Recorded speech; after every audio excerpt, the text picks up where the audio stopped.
Video ini hanya untuk mereka yang punya logika. Bagi yang tidak punya logika, skip aja. 2 hari yang lalu saya dikirimi chat WA berbunyi, "Bang Ade baik-baik saja?" Karena agak heran dengan nada tanyanya, saya pun menjawab, "Baik, memang kenapa?" Teman saya itu mengucapkan hamdalah dan kemudian dia bilang, soalnya ada berita bahwa Bang Ade meninggal dikeroyok massa. Tak lama kemudian dia mengirim sebuah link YouTube. Di situ ada sebuah video dengan judul, "Nyawanya tak tertolong, Ade Armando berakhir hari ini." Nama kanal beritanya Radar Berita. Video itu mengabarkan bahwa saya sudah mati.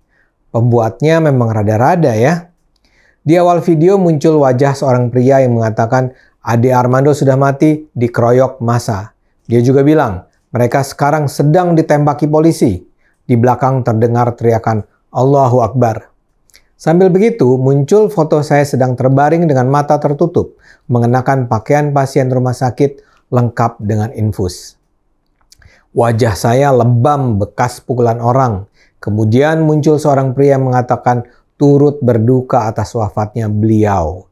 Dia bilang turut berbelasungkawa dan doa kepada beliau. Tidak dijelaskan siapa yang dimaksud dengan beliau. Kemudian ada cuplikan dari video lama Eko Kuntadi yang bilang dia baru pulang melayat Ade Armando. Eko dikomentari Mas Jopre yang mengatakan semua sedih dan kita juga harus tabah. Dia bilang sayang sekali dia tidak bisa datang tapi menyatakan turut berduka cita. Kemudian ada seorang pria yang bilang bahwa ada seorang tokoh terkenal yang meninggal tapi dengan meninggalkan jejak kebencian dan penghinaan.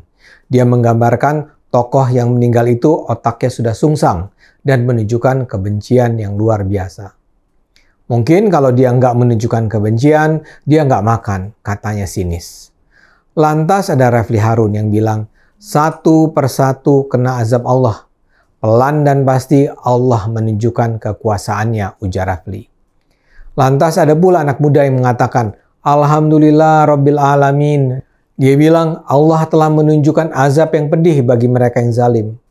Ada pula pria berpeci mengatakan, ini adalah pelajaran bagi orang-orang yang membenci Islam dan menghujat ajaran Islam.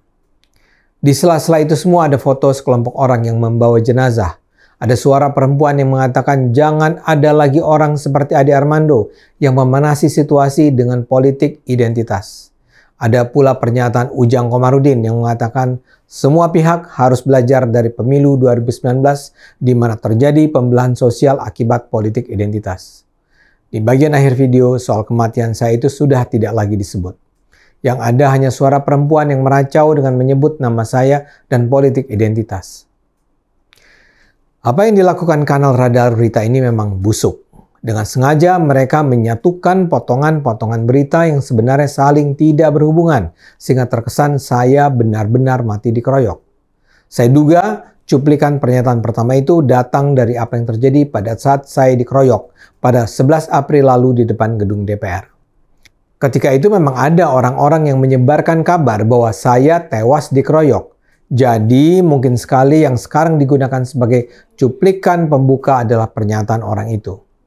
Begitu juga percakapan Eko dan Mas Jo adalah bagian dari obrolan bercanda di program YouTube mereka setelah saya dinyatakan sehat seusai pengeroyokan.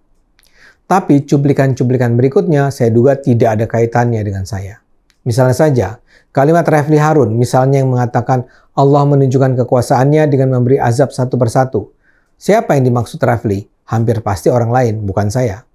Tapi kalimat ahli hukum tata negara itu dicomot begitu saja dan ditempatkan dalam rangkaian pendapat lainnya yang secara bersama seakan mengomentari kematian saya.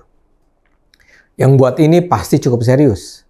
Mereka paling tidak harus membongkar arsip-arsip video lama untuk kemudian diedit, disambung-sambungkan. Jadi ada effortnya. Tapi dipikir-pikir memang bukan baru kali ini saya dikabarkan sudah mati.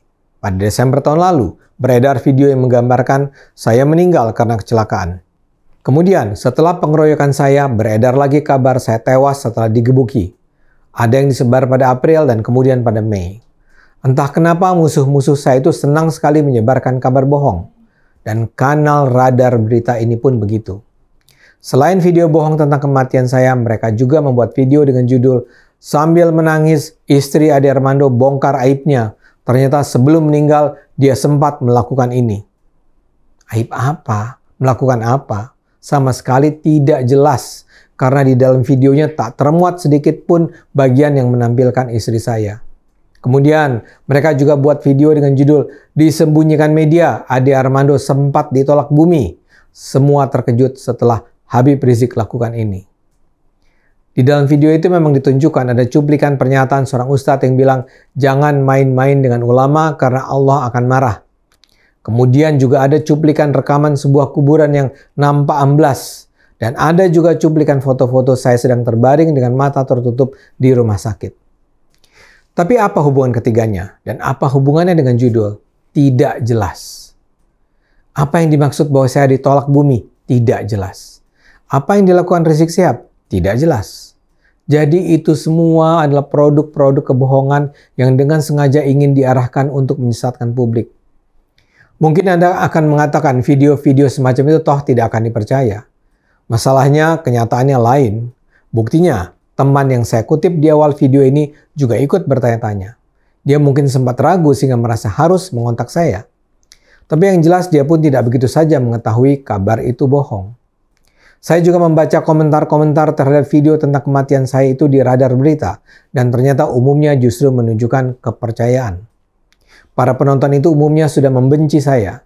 Komentar mereka menunjukkan mereka itu bukan saja percaya, tapi juga bahagia dengan kabar kematian saya.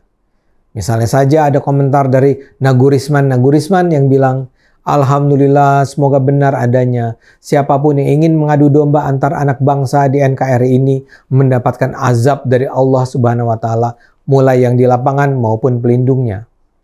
Ada pula Andreas Baok yang bilang, "Alhamdulillah, syukur. Allah Subhanahu wa Ta'ala menunjukkan kekuasaannya. Semoga buzzer yang lain bisa sadar." Atau Alwi Diahap yang bilang, "Semoga negeri ini dibersihkan dari buzzer laknat.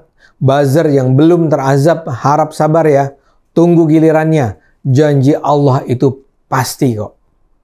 Dan ada Hambar 12 official yang berkomentar, "Alhamdulillah 1 juta kali ya Allah. Semoga teman-temannya Ade Armando segera menyusul." Terus terang buat saya ini menunjukkan betapa rendahnya kualitas para pembenci saya.